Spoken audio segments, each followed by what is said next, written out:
नमस्कार दोस्तों, आप लोगों का मेरे YouTube channel CG A to Z ज्ञान में बहुत बहुत स्वागत है। कार्यालय जिला शिक्षा अधिकारी जिला बीजापुर की ओर से सेंट्रल लाइब्रेरी बीजापुर में ग्रंथपाल, डाटा एंट्री ऑपरेटर तथा भृत्य के लिए अलग अलग पोस्ट पर भर्ती का विज्ञापन जारी किया गया है। इसके लिए शैक्षणिक योग्यता, आयु सीमा व चयन प्रक्रिया क्या रखी गई है, आगे वीडियो में देखने वाले हैं। ग्रंथपाल के लिए कुल एक पोस्ट पर भर्ती का विज्ञापन जारी किया गया है। इसके लिए 35,000 रुपये पर मंथ सैलरी दिया जाएगा। शैक्षणिक योग्यता की बात करें तो मान्यता प्राप्त बोर्ड या विश्वविद्यालय से यदि आप लोग 50% अंक के साथ स्नातक ग्रेजुएशन किए हैं तो आप लोग इसके लिए आवेदन कर सकते हैं एवं B.Litt प्रशिक्षण उपाधि होना अनिवार्य है। डाटा एंट्री ऑपरेटर के लिए कुल एक पोस्ट पर भर्ती का विज्ञापन जारी किया गया है। इसके लिए 16,000 रुपये पर मंथ सैलरी दिया जाएगा। शैक्षणिक योग्यता की बात करें तो किसी मान्यता प्राप्त शिक्षा मंडल से यदि आप लोग 12वीं पास हैं तो आप लोग इसके लिए आवेदन कर सकते हैं तथा साथ ही साथ किसी मान्यता प्राप्त संस्था से डाटा एंट्री ऑपरेटर या प्रोग्रामिंग में 1 वर्षीय डिप्लोमा प्रमाण पत्र हैं तो भी आप लोग इसके लिए आवेदन कर सकते हैं तथा 10,000 की डिप्रेशन प्रति घंटे की गति होना चाहिए। डाटा एंट्री ऑपरेटर के लिए भृत्य के लिए 2 पोस्ट पर भर्ती का विज्ञापन जारी किया गया है। इसके लिए 12,000 रुपये पर मंथ सैलरी दिया जाएगा। इसके लिए आवेदन करने के लिए आप लोगों को 50% अंकों के साथ 8वीं पास हैं तो आप लोग इसके लिए आवेदन कर सकते हैं। यदि आपके अंक सूची में ग्रेड अंकित है तो संस्था प्रमुख से संपर्क करके उसमें प्राप्तांक और पूर्णांक को प्रस्तुत कर सकते हैं। इन सभी पदों पर भर्ती के लिए चयन प्रक्रिया इस प्रकार रखी गई है। ग्रंथपाल के लिए चयन प्रक्रिया में 12वीं स्नातक एवं B.Litt में शैक्षणिक योग्यता के प्राप्तांकों के प्रतिशत के आधार पर मेरिट सूची तैयार की जाएगी, जिसमें 12वीं के कुल प्रतिशत का 30%, स्नातक के कुल प्रतिशत का 50% एवं B.Litt के कुल प्रतिशत का 20% के योग के आधार पर मेरिट सूची तैयार की जाएगी। उक्त मेरिट सूची के आधार पर प्रत्येक पद के विरुद्ध 5 गुना अभ्यर्थी को साक्षात्कार के लिए बुलाया जाएगा।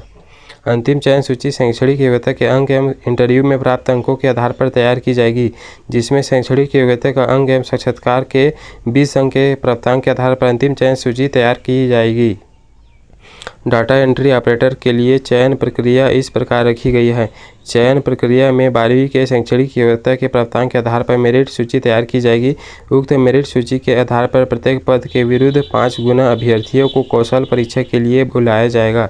अंतिम चयन सूची शैक्षणिक योग्यता के अंक एवं कौशल परीक्षा में प्राप्त अंकों के योग के आधार पर तैयार की जाएगी, जिसमें शैक्षणिक योग्यता का 50% तथा कौशल परीक्षा का 50% अंक को काउंट किया जाएगा।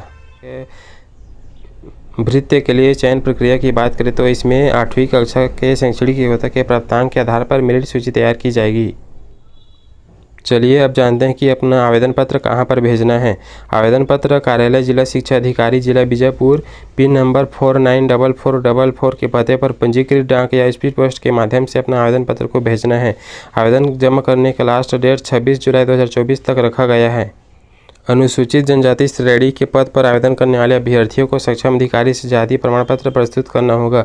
आवेदन पत्र के साथ फोटो, वांछित योग्यता अनुसार 5वीं, 8वीं, 10वीं, 12वीं, जाति निवास एवं विज्ञापित पद हेतु वांछित समस्त प्रमाण पत्र एवं अंक सूची स्वप्रमाणित सत्यापित करके प्रस्तुत करना है। स्वप्रमाणित न होने की स्थिति में आवेदन पत्र को निरस्त माना जाएगा। आवेदक को छत्तीसगढ़ राज्य का मूल निवासी होना अनिवार्य है। बीजापुर के स्थानीय निवासी को प्राथमिकता दी जाएगी।